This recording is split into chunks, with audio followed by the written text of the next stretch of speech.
What's up, YouTube? It's your boy Humble Warrior, back at you guys with another video.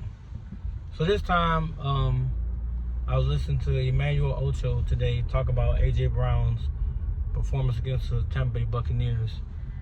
He was speaking on the fact that man had 9 targets with 1 reception for 7 yards. I repeat again, 9 targets, 1 reception for 7 yards. He showed all 9 of that man's targets.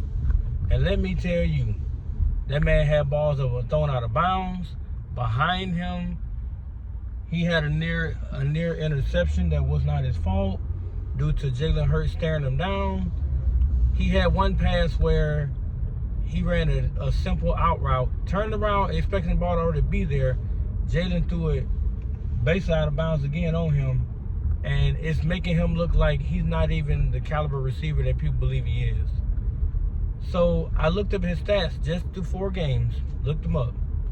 That man has 14 receptions with 151 yards and a touchdown on 28 targets. I'll say again, 14 receptions, 151 yards and a touchdown through 4 games. That is pathetic. And you're supposed to be the number 2 weapon on your team. Your damn running back. I didn't look at his number, but I'm pretty sure your running back got more reception yards than you do probably. And he's always touching the ball. So my thing with Philly is, when are you going to address this big elephant in the room? We all know the man won a Super Bowl MVP. But what does that got to do with this year? As they always say, you know, what have you done for me lately? That's what people keep saying. Now, people keep talking about the undefeated record. They can talk about the fact that Philly got a great defense, that they're being carried offensively, defensively. Come on. That they're being carried by that team. But until you get a competent quarterback that can do things on a regular basis consistently, that offense will get sniffed out and that offense will get shut down. The second half against Tampa Bay is exactly what happened. They didn't complete a pass. The second half, he didn't complete a pass. So at what point do you stop looking at everybody else, start looking at the main person that's calling the shots? At what point does that stop happening? Because now you're putting a major strain on that unit, meaning the offense. And people can talk about how special Saquon is, but teams have figured him out now. They're limiting him to under 100 yards a game on purpose, because they know if you do that, it's going to put more and more and more pressure on Jalen Hurts. And people can talk about the Super Bowl, but let's be real, in the Super Bowl, they loaded the box to stop damn Saquon. They loaded the box, which means AJ and Devontae had one-on-one coverages most of that damn game. And then the defense gave you a touchdown, pick 6, matter of fact. So you had a nice cushion. So you really wasn't playing behind the 8 ball or playing in a contested game in the Super Bowl. Let's not sit here and pretend like that game was overall overwhelming performance by one player. It wasn't. It was a cumulative effect by all 3 components of a football team. The defense dominated.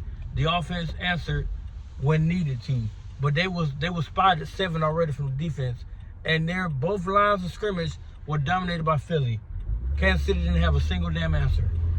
But now you carry into the regular season of this year, and teams are starting to figure them out. They can't beat them because as a team, Philly has the most complete team in football. So it's hard to beat that type of team. But in the armor, there's starting to be a clink. His name is Jalen Hurts. For some reason, Philly fans can't see this, or they refuse to see it.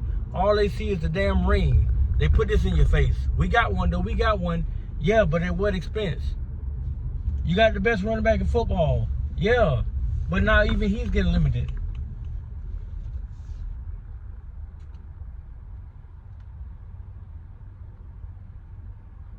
And you cannot continue to sit here and omit the fact that their offense is becoming one-dimensional. They're forcing him to become a quarterback. And look at the numbers that he's producing. Look at the numbers. Against damn Tampa Bay, that man threw for 130 yards in 4 quarters. And they still won. But the issue is still a glaring issue. If Detroit gets back to full strength, you're not beating a healthy Detroit squad. If they can stay healthy with the dogs they got in Detroit, you're not going to beat them. You're just not going to beat them. But you know, people are going to make excuses. They're going to say, oh, well, you know, they're stopping Saquon. That's what they're supposed to do. Oh, they're not letting Tutsay get out. That's what they're supposed to do. But you mean to tell me your own quarterback who's got more rushing touchdowns than your running back right now and more rushing yards? That's a problem. Isn't everybody on the team supposed to do their job? Aren't they supposed to do that? Then how can A.J. Brown eat if he never gets the ball?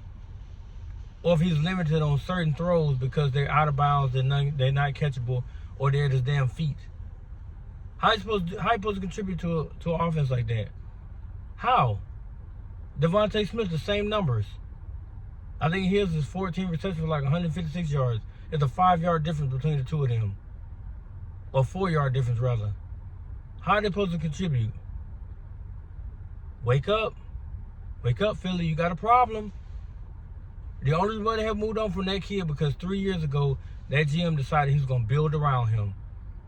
And let me tell you something about building around something that hasn't gotten any better. Eventually, it will start to show. And this year, it's starting to show more and more. But because they're winning, the media has masked a lot of that by making excuses. How many more excuses can you come up with? And when they start to lose, who are they really going to point the blame at? I'll let you be the judge. But let me get out of here, man. Peace.